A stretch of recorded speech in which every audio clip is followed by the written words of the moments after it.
السلام علیکم. یو څو غټ خبرې دي او د هغې تفصیل ما چې تاسو سره شیر کوم. یو خو دا چې په کویټه کې سهار ډېر یو افسوسناک واقعه وشوه. هلته په ریلوے سټیشن باندې بم دماکه وشوه او اوسه پورې تقریبا 25 کسان پکې شهیدان شوي او ډېر زیات پکې زخمیان دي. بدقسمتي دا ده چې پاکستان کې ورځ ته ورځه حالات ډېر تیزۍ سره خرابېږي او زموږ د ادارو ډېره توجه چې دا د امن و امان نه سیوا د سیاسي مخالفینو خلاف انتقامي کاروایانې د هغوی په کورونو چاپې د هغوی کاروبارونه تباه کول دې طرف ته دي. نو چې کوم خپل کار یې دی په کار ده چې هغه وکړي نو عوام به ډېر سکون سره او ملک به حالات هم کنټرولي.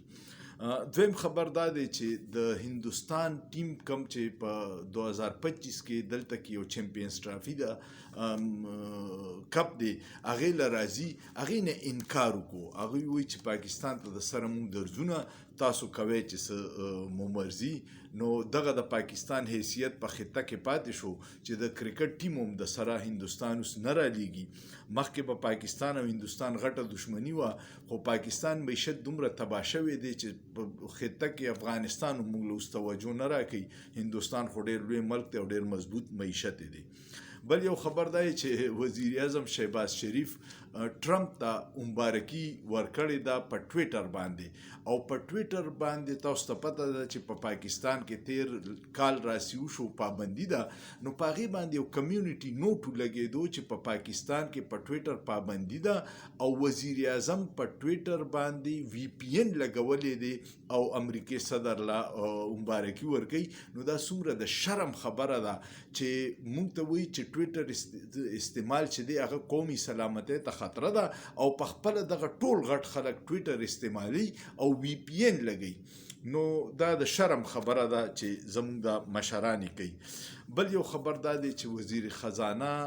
اورنګزیب صاحب دا اعتراف وکړو چې مخکې به موږ له دوست ملکونو قرضې راکولې او هغه به بیا رول ورکولې چې موږ به ورته وایي چې را سره نشته نو یو 3 کاله راته صبر وکړئ نو بیا به صبر وکړو او یا به زموږ په سټیټ بانک کې چې کله موږ ته ضرورت و نو 2-3 اربه ډالر یې کېښودې او زموږ معیشت به روان شو. وایي اوس هغه یو ملک هم نه زموږ قرضې رول ورکوي او نه زموږ په سټیټ بانک کې پیسې کېښودلو ته تیار دی. نو د معیشت دومره بد حل دی نه مو اوس څوک په خطه کې دوست پاتې شو. د 2 کال رژیم چینج چې پاکستان کم تباهۍ ته ورسو او دی کې د اسټیبلیشمنټ ضد او د کرپټ حکمرانانو په وجه باندې د پاکستان نه څوک اوس عزت کوي نه په خطه کې کوي او نه په عالمي سطح باندې کوي. دا د دې نااهلي دي. د دې نه د زموږ د اسټیبلیشمنټ جرنیلان څه عبرت والي چې پاکستان دې وخت کې کم ځای ته رسېدلی دی. بل یو خبر دی چې په اف بی آر کې د 520 ارب روپو فراډ شوی دی او پرون د ندیم ملک په پروګرام کې د اف بی آر وکیل الماس دا اعتراف وکړو چې دې کې د 520 ارب کې د تاجرانو سره د اف بی آر خپل عمل هم شامل و. دا کیدی نشي چې د اف بی آر د عملې د تعاون نه بغیر دا 520 ارب د ټیکس فراډ شوي. نو سوچ وکړه چې په یو محکمه کې 520 ارب فراډ شوی دی نو د نورو محکمو چې کومه ته ګوري نو هغه ډېر عجیبه وي. دې نه مخکې د اف ډبلیو او آډیټ چې شوی فرنټیر ورک ارګنایزیشن د فوج یو اداره ده پای کې 1600 ارب روپو بې ضابطګیانې شوي وي چې یو پکې یو ډېر اهم شی دا چې 7 ارب روپۍ خیرات ورکړی او د هغې هیڅ ریکارډ نه و. نو 7 ارب روپۍ به هم څوک په خیرات کې ورکوي خو باچایان دي هغوی نه به څوک تپوس کوي. نو دا یو ډېر عجیبه صورتحال و. ما وی چې درته ووایم یو خبر دا دی چې په کچه کې څه ډاکوان ډېر مشهور دي اغواکار دي او ډېر لوی علاقه باندې قبضه ده اپریشنونه کېږي او هغې کې ناکام وي. نو هغوی بیا چې ډېر ډاډه شو نو یو ډاکو دی پکې شاهد لون هغه خپل یوټیوب چینل شروع کو. په میډیا باندې به تفسیرې کولې په یوټیوب چینل باندې به روزانه ویډیوګانې ویډیوګانې جوړولې او هغه ویډیوګانو کې هغه د حکمرانان او په اسټابلیشمنټ به ډېر شدید تنقید کو او د عمران خان تعریف یې کړی نو ډېرو خلکو بیا وی چې کچې خو د ډاکوانو نه ډکه ده خو چې اوس د اسټابلیشمنټ مخالفت کو د عمران خان صفت وکړو نو د ژوند ډېر کم دی نو هغه پرون مړ کو او دا واحد ډاکو دی چې په دې قوم ډېر افسرده دی ځکه چې وایي چې دا هغه سړی دی چې کم د اسټابلیشمنټ او د دې حکمرانانو باندې تنقید کړی کنې نور دنیا په سونو ډاکوان دي هغوی ته هېڅ هم نه وایي هغوی خپل ډاکې ښه په ډاډه باندې کوي او څه مسله نه ده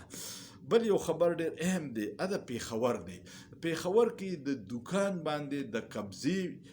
یو لانجه وه او په هغې کې دوه رونه اغوا شو نو د هغوی هغه اهل خانه اوس په یو سرونګ کیپټن دی کیپټن ارسلان نومې دی د هغه خلاف آرمي چیف له او ډي جي آی ایس آی له درخواستونه ورکړه چې د موږ د دوکان د جایداد مسله ده او هغې کې زموږ دوه رونه اغوا شوي وه د کیپټن اغوا کړي یا په ده باندې الزام دی نو دغه شیزونه مونږ ملک کې عهدې غلط استعمال خو ډېر عام دی خو په دې دوو کارو کې چې ایجنسیانو د کم رول ادا کو نو هغې کې عوام ډېر خفه دي او مایوسه دي ځکه چې خپل ذاتي مفادات دپاره د ملکي وسایل او د ټوپک استعمال ډېر بېدریغه شو او خپل سیاسي مخالفین یا د تنازعات مخالفین سرکاري تور په داسې ایجنسو په دې عهدو باندې یارول او یا د خلاف انتقامي کاروایانې ډېرې زیاتې دي نو دا یو څو خبرې وې د ملک کې موجوده حالات تاسو ته اندازه کیږي چې کم طرف ته روان دی هر طرف ته پریشانی ده د معیشت آی ایم ایف د لون نه پس هم هغه ځای له نه راځي ځکه چې سیاسي استحکام نشه او سیاسي استحکام چابي د یو کس په لاس کې ده او هغه د قیدی نمبر 804 چې په خپله په جیل کې دی دا ټول ریاست به مخکې انتقامي کاروایانې کولې نو خلک به ډېر زر جوکاو شو هغه تش لاس دی په جیل کې په یو وړه کمره کې بند کړی دی خو ټول ریاست پریشانه دی ځکه چې هغه نه ډیل کوي او نه د ظالمانو ته سرنډر کوي ستاسو څه خیال دی کمنټ لازمانو کې او شیئر کې لایک کې او سوچ پیو کې په سوچ کې څه ګناه نشته